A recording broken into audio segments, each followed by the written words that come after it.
نبی کی بات آئی کہ اپنے سر کے بال مڈاؤ اور جانور ذبح کرو، حلال ہو جاؤ، واپس چلیں گے، کوئی ایک صحابی بھی کھڑا نہیں ہوا. آپ نے دوسری بار کہا، پھر کسی نے نہیں سنا، تیسری بار کہا، پھر کسی نے نہیں سنا. آپ حجرے میں گئے، خیمے میں گئے، آپ کے ساتھ آپ کی پیاری بیوی ام المومنین حضرت ام سلمہ رضی اللہ تعالی عنہا ساتھ تھی. دیکھا میرے شوہر پریشان ہے، کہا کیا بات ہے؟ کہا ام سلمہ یہ میرے صحابہ میری بات نہیں سن رہے، میری بات نہیں سن رہے، ناراض ہے مجھ سے، ناراضگی کا اظہار کر رہے. میں نے کہا سر کے بال مڈاؤ، جانور ذبح کرو، واپس چلیں گے، حلال ہو جائیں گے، کوئی ایک میری بات نہیں سن رہا. میرے رسول صلی اللہ علیہ وسلم اتنے ناراض تھا، اتنے ناراض. ام سلمہ رضی اللہ عنہا نے کہا اللہ کے نبی اگر بات صحیح یہی بات ہے تو آپ کچھ مت کیجیے، آپ جائیے اپنا جانور ذبح کیجیے اور نائی کو حجام کو بلا کر کے اپنے سر کے بال نکلوا دیں، بس آپ اتنا کیجیے. پیارے رسول صلی اللہ علیہ وسلم گئے، آپ نے اپنا جانور ذبح کیا اور آپ نے نائی کو حجام کو بلا کر کے اپنے سر کے بال اتروا لیے. یہ دیکھنا تھا کہ صحابہ نے اپنے اپنے جانور اٹھ کر کے ذبح کرنا شروع کر دیا اور ایک دوسرے کے بال سر سے نکالنے لگے اور ایسا لگا کہ ایک دوسرے کو قتل کر دیں گے.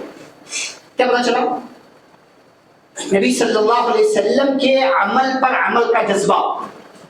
آپ نے جو کیا، جیسے کیا، جس طریقے سے کیا ہمیں کرنا چاہیے، لیکن یہ اصل پیغام نہیں. اصل پیغام کیا ہے؟ آپ صلی اللہ علیہ وسلم نے دب کر صلح کیا، دب کر کی، ایک دم دب کر، ہر کوئی پریشان. جب واپس ہوئے تو اللہ نے کہا اِنَّا فَتَحْنَا لَكَ فَتْحًا مُبِينًا، اے نبی ہم نے آپ کو کھلی ہوئی فتح دی. سورہ فتح مکمل نازل ہوئی، سورہ نمبر 48 پارہ نمبر 26 میں مکمل سورہ فتح نازل ہوئی، جس کا نام ہی اللہ نے فتح کامیابی رکھ دی.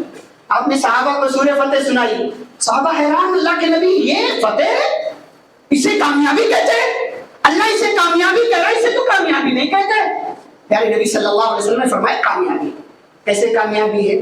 صلح حدیبیہ میں آپ نے دب کر کے صلح کیا، بظاہر کمزور لگے مسلمان، لیکن آپ صلی اللہ علیہ وسلم کی دور اندیشی، کبھی کبھی خاموشی، کبھی کبھی تھوڑا سا پیچھے ہٹ جانا، کبھی کبھی تھوڑا سا رک جانا، یہ آپ کے رشتوں کو بھی بتاتا ہے، تعلقات کو بھی بچاتا ہے، کاروبار کو بھی بچاتا ہے، آپ کی جان بھی بچاتا ہے، آپ کی انرجی بھی بچاتا ہے، اور مستقبل میں آپ کو بہت ساری کامیابیاں بھی دیتا ہے. تھوڑا سا دب جانا، تھوڑا سا صلح کریں. ہمارے یہاں ناک کا مسئلہ، یہ اونچی ہونی چاہیے.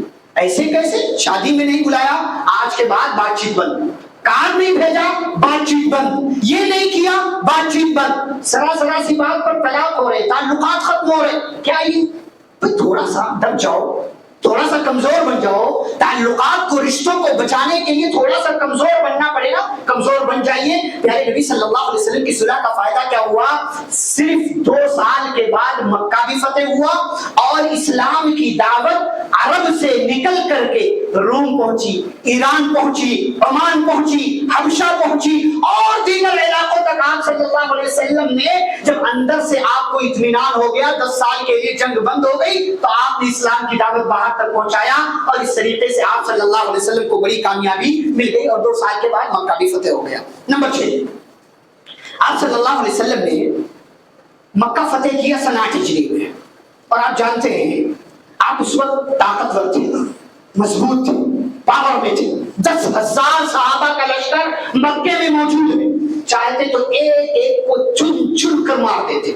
لیکن پتا ہے آپ کو، جب آپ پاور میں ہوں تو آپ کے صبر کا، آپ کی صلاحیت کا اصل امتحان ہوتا ہے.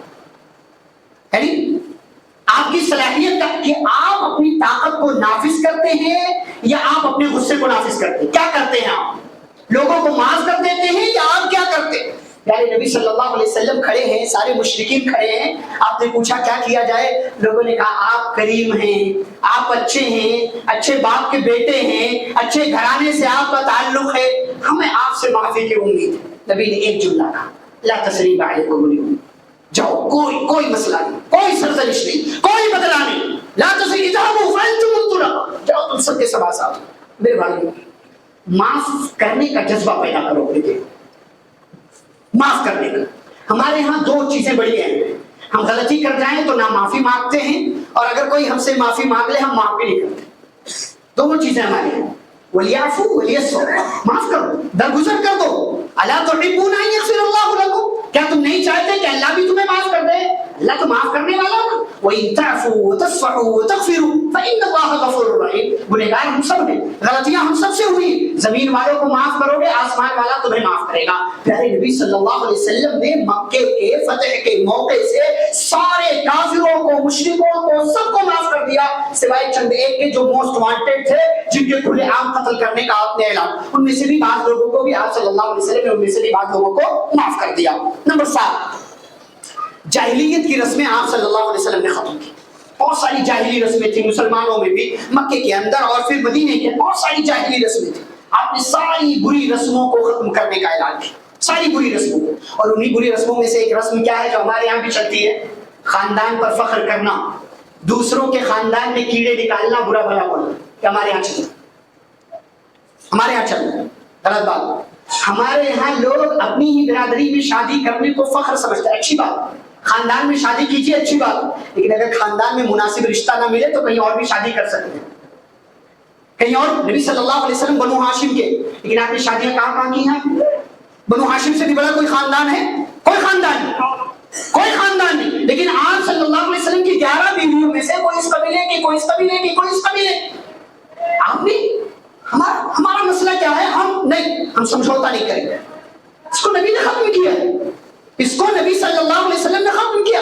الفخر فی الاحساب, اپنے حسب نسب میں فخر کرنا.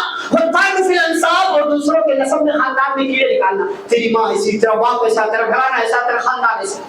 غلط بات ہے. آپ صلی اللہ علیہ وسلم مسلمانوں کو تو اس میں نہیں جینا چاہیے نا, یہ تو غیروں کا طریقہ ہے. ان کے یہاں یہ چھوٹ چھاٹ اور دیگر چھوٹے بڑے اور یہ خاندان وہ خاندان کی بیماریاں برائیاں ان کے یہاں. ہمارے یہاں ساری چیزیں نہیں ہونی چاہیے. پیارے رسول صلی اللہ علیہ وسلم نے ساری چیزوں کو ختم کیا ہے. اور حجۃ الوداع کے موقع سے آپ نے کہا تھا جاہلیت کی ساری بری رسموں کے ختم کرنے کا میں اعلان کرتا ہوں. اور آپ صلی اللہ علیہ وسلم نے ایک سادہ سیدھا بہت پیارا سا دین ہم اور آپ کو دیا ہے, اسی پر ہمیں عمل کرنا چاہیے. نمبر 8, حج جیسے مبارک اور عظیم رکن کا آپ نے قیام کیا. سن 9 ہجری میں حج فرض ہوا, ابو بکر صدیق رضی اللہ عنہ کو آپ نے بھیجا, اور سن 10 ہجری میں آپ حج کرنے کے لیے گئے. آپ کے ساتھ سارے صحابہ, 1 لاکھ سے زائد کی تعداد صحابہ, جہاں جہاں سے جو آ سکتا تھا سب آئے. اور آپ صلی اللہ علیہ وسلم نے پیغام دینا چاہا کہ صاحب استطاعت ہو تو زندگی میں ایک بار حج فرض ہے, ایک بار حج. اور حج کے لیے بڑھاپے کا انتظار نہ کرو. ہمارے یہاں لوگ بڑھاپے کا انتظار, ہمارے یو پی والوں میں, سدھارتھ نگر والوں میں تو بڑی بیماری ہے, بہت بڑی بیماری. ابھی بیٹیوا کی شادی کرنا ہے, ابھی یہ کرنا ہے, ابھی وہ کرنا. 50 بیگھہ 40 بیگھہ کھیت ہے, لیکن ابھی حج نہیں کیا. حج کب کریں گے؟ جب دوسروں کے سہارے چلنے والے بن جائیں گے. بھائی حج یہ جوانی کی عبادت ہے. بیٹی کی شادی, بیٹے کی شادی ہوتی رہے گی. کھیت ہے, اللہ نے دیا ہے, بیگھہ بیچو, جاؤ حج کر کے آؤ. پیسہ اللہ نے دیا ہے, حج کرو, سارے کام بعد میں ہوتے رہیں گے. ورنہ کیا پتا زندگی آپ سے وفا نہ کرے. پیارے نبی فرماتے ہیں من اراد الحج فلیستعجل, جس نے حج کا ارادہ کر رکھا اسے جلدی کرنا چاہیے. کیوں؟ کبھی کبھی انسان بیمار ہو جاتا ہے, بستر پر پڑا رہ جاتا ہے. کبھی کبھی تجارت میں گھاٹا ہو جاتا ہے, پیسہ سب چلا جاتا ہے. کبھی کبھی انسان سفر کرنے کے لائق نہیں رہ جاتا. اس لیے حج کا ارادہ اگر کر رکھا ہے جلدی کرو, اس لیے کہ حج جوانی کی عبادت ہے. پوری طاقت, صلاحیت, انرجی کے ساتھ عبادت کریں گے تو یہ عبادت اللہ کے ہاں مقبول ہونے کے چانسز زیادہ ہوں گے. نمبر 9, سماج کے دبے کچلے اور مزدور طبقہ کے افراد کی آپ صلی اللہ علیہ وسلم نے رعایت کی. ہمارے یہاں دیکھیں, مسجد کے خادم کی ہماری نظروں میں کیا عزت ہے؟ کوئی عزت نہیں. مسجد کی صفائی کرنے والے کی ہماری نظروں میں کیا عزت ہے؟ کچھ نہیں. باہر کا کچرا اٹھانے اور صاف کرنے والے کی ہماری نظروں میں کیا عزت ہے؟ کچھ نہیں. ٹھیلے پر سبزی بیچنے والے کی ہماری نظر میں کیا عزت ہے؟ کچھ نہیں. فٹ پاتھ پر بیٹھ کر کے کوئی سامان بیچنے والے کی ہماری نظر میں کیا عزت ہے؟ کچھ نہیں. پھٹے پرانے کپڑے پہن کر چلنے والے کی ہماری نظر میں کیا عزت ہے؟ کچھ نہیں. پیارے رسول صلی اللہ علیہ وسلم نے سماج کے ان سارے افراد کی رعایت کی ہے. کہیں کوئی مسجد کی خدمت کرنے والا ہے, تھوڑے دن غائب ہو جاتا, نبی پوچھتے ہیں کہاں گیا؟ صحابہ کہتے ہو تو مر گیا. صحابہ کہتے ہو تو مر گیا. پیارے نبی اپنے صحابہ کو ڈانٹتے, افلا کنتم آذنتمونی بھی, وہ مسجد کی صفائی کرنے والا اس کا انتقال ہو گیا, تم لوگوں نے مجھے بتایا کیوں؟ بعض روایتوں میں آتا ہے کہ وہ عورت تھی, بعض روایتوں میں آتا ہے کہ وہ مرد تھا. نبی نے ڈانٹا صحابہ کو, تم لوگوں نے مجھے بتایا نہیں. دلونی علی قبری, چلو مجھے اس کی قبر بتاؤ. صحابہ نے قبر بتائی اور سبحان اللہ اس بندے کی قسمت پر آپ رشک کیجئے. نبی نے اس کی قبر پوچھی, قبر پر گئے, آپ نے نماز جنازہ پڑھی اور اس کی مغفرت کے لیے اللہ سے دعا کی. ایک گاؤں کے صحابی آتے تھے, دکھنے میں اچھے نہیں تھے, کالے کلوٹے سیاہ سے تھے اور سبزی بیچتے تھے, غریب تھے, دیہات کے تھے. مدینے میں آتے تھے, آپ صلی اللہ علیہ وسلم کے لیے تحفے لاتے تھے, کبھی سبزی, کبھی پھل, کبھی کچھ اور جب یہ مدینے سے جاتے تھے آپ صلی اللہ علیہ وسلم ان کو تحفہ دیتے تھے, ہماری طرف سے لے کر کے جاؤ, اور کہتے تھے ان ظاہرا بادینا ونحن حاضرون, یہ ظاہر ہے کہ ہمارے گاؤں کے دوست ہیں اور ان کے شہر کے دوست ہیں. یہ محبت تھی آپ صلی اللہ علیہ وسلم. ایک دن مدینے کی مارکیٹ میں سبزی بیچ رہے تھے, نبی پیچھے سے آئے, پکڑ لیا, آنکھیں بند کر لی, پیچھے سے آئے. مذاق, ہمارے یہاں مولوی صاحب کوئی باہر کھڑے ہو کر کے مذاق, مولوی صاحب بھی مذاق کرتے ہیں, مولوی صاحب ہو کر کے مذاق کر رہے ہیں. نبی کی جیسی عظیم شخصیت مارکیٹ میں چپکے سے آ رہے ہیں اور ظاہر رضی اللہ عنہ سے اتنی محبت, جو غریب ہے, دکھنے میں کچھ نہیں ہے, ایک دم کالے سیاہ سے ہے, نبی آنکھ بند کر لیتے. جیسے ہم بعض دفعہ بچوں کی آنکھ بند, پہچانو کون. ظاہر نے تھوڑی دیر اپنے جسم کو ہلایا, ان کو لگا کہ کوئی اور ہے, کہا بھائی کون ہے, چھوڑ دو, ارسلی من ہادا, کون ہے, چھوڑو مجھے. لیکن تھوڑی دیر میں نبی کے جسم سے آنے والی خوشبو سے اندازہ ہو گیا یہ کوئی اور نہیں ہے, کائنات کی سب سے مبارک ذات ہے. کہنے لگے میں ساکت ہو گیا, خاموش ہو گیا, اپنی پیٹھ کو نبی کے پیٹ سے لگا دیا, پتا نہیں زندگی میں ایک کم موقع ملے گا جب نبی سمجھ گئے کہ مجھے پہچان گئے ہیں. نبی نے ایک اور مذاق کیا, کہا من یشتری ھذا العبد, سبحان اللہ. قسمت پر غور کیجئے میرے بھائیو, سماج کے دبے کچلے افراد کی رعایت کیجئے. آپ کی دکان میں کام کرنے والا, وہ آپ کے ہاں کام کرتا ہوگا, آپ کی نظر میں اس کی حیثیت نہیں ہوگی, لیکن وہ اپنے گھر میں ذمہ دار ہے, اپنے ماں باپ کی آنکھوں کا نور ہے, اپنی بیوی کی زندگی کا چراغ ہے, اپنے بچوں کے لیے روشن مستقبل بنانے اور سنوارنے والا ہے. اپنی دکانوں میں کام کرنے والے ایسے افراد کے, ایسے لوگوں کی رعایت کرو. نبی کہتے ہیں من یشتری ھذا العبد, کون ہے جو اس غلام کو مجھ سے خریدے گا. سبحان اللہ. ظاہر کہتے ہیں اللہ کے نبی مجھے بیچ کر آپ کو کچھ نہیں ملے گا, میں سماج کا اتنا کمزور بندہ ہوں, آپ کو مجھے بیچ کر کوئی فائدہ نہیں ہوگا. پیارے نبی صلی اللہ علیہ وسلم فرماتے ہیں بل انت عند اللہ غال, ظاہر سنو, زمین والوں کی نظر میں تم معمولی ہوگے, لیکن آسمان والے کی نظر میں تم انمول ہو اور غیر معمولی ہو, اتنے عظیم ہو کہ زمین والے تمہاری قیمت نہیں لگا سکتے. میرے بھائیو, یہ زمین پر چلنے والے, یہ غریب, یہ مزدور پیشہ افراد, ان میں سے کتنے ایسے ہیں دعا کرتے ہیں اللہ دعائیں قبول کر لے, یہ آپ کے لیے بد دعا کرتے ہیں اللہ بد دعائیں قبول کر لے, یہ کوئی بات کہتے ہیں اللہ ان کی لاج رکھ کر کے وہ بات پوری کر لے. ایسے لوگوں کو عزت دو, ایسے لوگوں کا احترام کرو. یہ پیارے نبی صلی اللہ علیہ وسلم کی زندگی کا ایک سبق ہے. اور آخری بات میرے بھائیو, عبادتوں کا انتظام کرو. زندگی میں کسی بھی موڑ پر ہو, عبادتیں کرو, عبادتیں کرو. اللہ رب العالمین نے پیارے نبی صلی اللہ علیہ وسلم کو کہا وَاعْبُدْ رَبَّكَ حَتَّى يَأْتِيَكَ الْيَقِينُ, عبادت اپنے رب کی کرو کب تک, یہاں تک کہ موت آ جائے, یقین آ جائے. یعنی یقین یعنی موت سے زیادہ یقینی چیز کوئی نہیں. موت تک, زندگی کی آخری سانس تک اللہ کی عبادت کرو. نوجوانوں, مردوں, عورتوں, اپنے آپ کو سنوارو, بناؤ. اچھا یہاں ایک بات, پیارے نبی صلی اللہ علیہ وسلم زندگی کے آخری موڑ پر آئے تو اللہ نے مکمل ایک سورہ نازل کی, جو سب سے آخری سورہ نازل ہونے کے اعتبار سے, اذا جاء نصر اللہ والفتح, جب اللہ کی مدد آ جائے, کامیابی مل جائے, تو اللہ نے کیا کہا, آپ اور زیادہ عبادت کرو. فسبح بحمد ربک واستغفر, آپ اس زندگی کے آخری عمر میں کیا کرنا ہے, اور زیادہ اللہ کی تسبیح, بڑائی, بزرگی, استغفار کرنا ہے اور توبہ کرنا ہے. وہ توبہ قبول کرنے والا ہے. اگر جوانی میں اللہ کی عبادت نہیں کر پائے ہو, ابھی موقع ہے.